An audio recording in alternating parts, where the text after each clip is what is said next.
Okay guys, I know that I called this little series Best Militia Rifle for Australia, or something along those lines.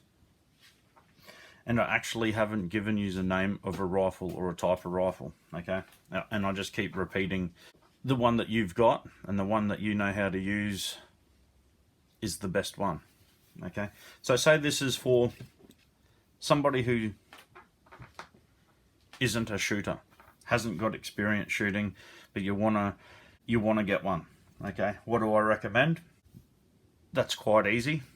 It would be the best one that you can afford, and I will give you, and if you're on a budget and you don't have a lot of money to spend because ammunition's expensive, scopes are expensive, reloading components, gun safes, and the process to get a firearm in Australia is an expensive and drawn out process because you need to join shooting clubs, you know, etc.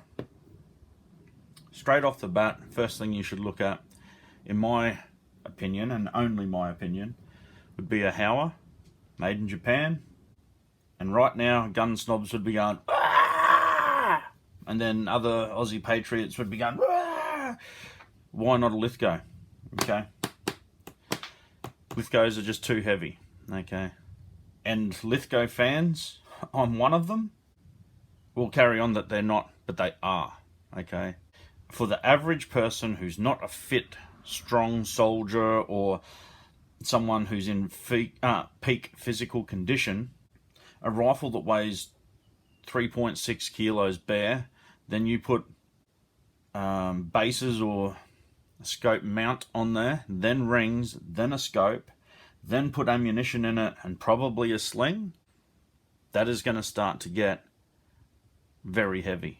Okay, and again, militia dudes aren't guys who sit on the front line firing thousands of rounds of ammo out of a machine gun. These are guys who train, parade, go on patrol, etc, etc, etc, and hardly ever shoot the thing. Okay, so why would you just carry added weight, pay a premium price? And I've sent Lithgow or Thales, I believe it's Thales, I've sent them emails, never had a response back, asking for something kind of like what I'm talking about.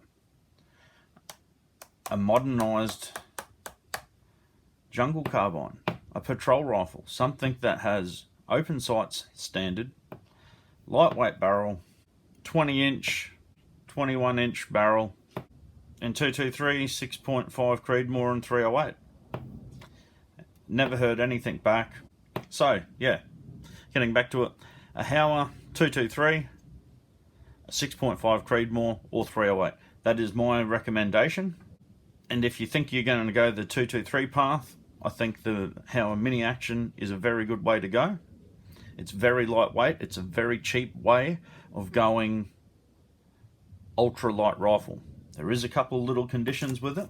The magazine catch has a very light spring on it, so the magazine can come out very easily. A cheap fix is to cut the magazine release latch in half, get a heavier spring, but as far as I know, they're not available just to buy. A good gunsmith or a good engineer who can make springs should be able to make you one very easily, and you just get a few made at the same time. They're quite accurate rifles. They do have an Achilles heel though. With the cheap, if you go the cheap option and get the cheap stock that comes with them, plastic one, they have the fore-end flexes. Okay, they're great for hunting and for carrying around, and when you're shooting offhand while hunting, you won't even notice it, or it won't be a problem.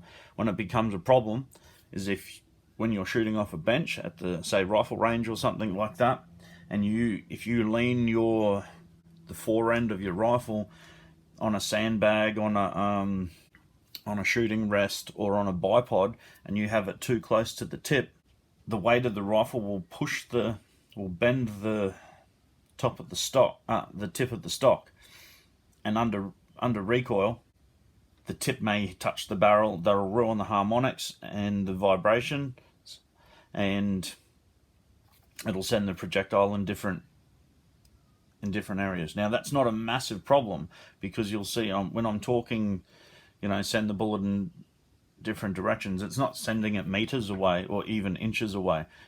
We're talking like half an inch max. Okay, so and it's all about consistency. You'll find if you have the rest or the sandbag further back, where the front action screw is just in front of the magazine, a lot of that problem will go away. So that's just cheap, straight out of the box. There's Remingtons, there's Tickers. Tickers are great if you can afford them. Hey, even Lithgow's great, but there are weight considerations to take into account. Even the standard Hauer 1500 short action in 223, that's a very cheap option as well. It doesn't come with the issue of the magazine latch dropping the magazine very easily. Totally upgradable. Like, there's lots of stocks and things like that, and they also share the same scope mounts platform footprint as a Remington 700. So you can get Remington 700 or Hauer 1500, Weatherby, Vanguard, Smith & Wesson 1500. They all share the same scope rings and scope base, Picatinny rails, etc. So Hauer's made in Japan. Everything made in Japan, everybody should know, is very accurate. The reason why I say this is I haven't personally seen one that shoots bad. Okay, I've had some over the years. I think in our family now there's 4 Hauers, all fantastic, shoot unbelievably excellent out of the box. We got a 243 with the barrel touching the side of the stock the whole way down the side. With my first batch of hand loads in it, it was shooting 440,000. So that's less than half of an inch at 100 meters, 5-shot groups.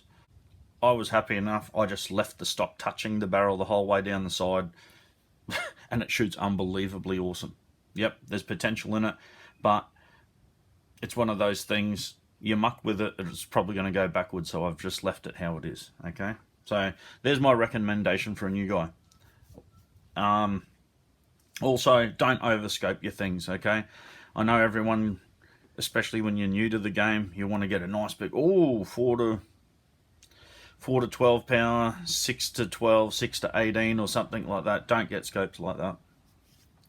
Less is more with scopes. Okay, a lot of accurate shooting has more to do with the person behind the firearm and keeping everything consistent, doing the same thing every single time. That will give you more accuracy than a big scope.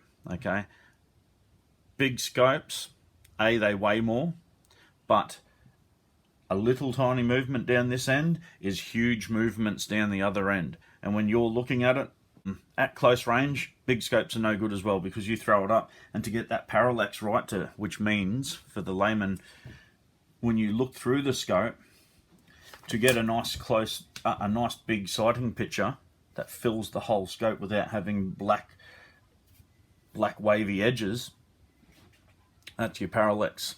So the higher the magnification, the more that's going to move around, and the harder it is to center that. Okay, so scopes, very small little scopes, 1.5 to 4 power, are great for this sort of scenario. You don't need a lot of magnification. My personal preference for nearly all of my hunting rifles is a 2 to 7 power scope. And if you know your rifle and you're a half decent average shot or better, and you have the right bullet selected for the game animal at the range intended, it's all you need. Even on 7 power, that'll get you way out. I've shot stuff a long way. I've shot them that far away that the bullets don't expand.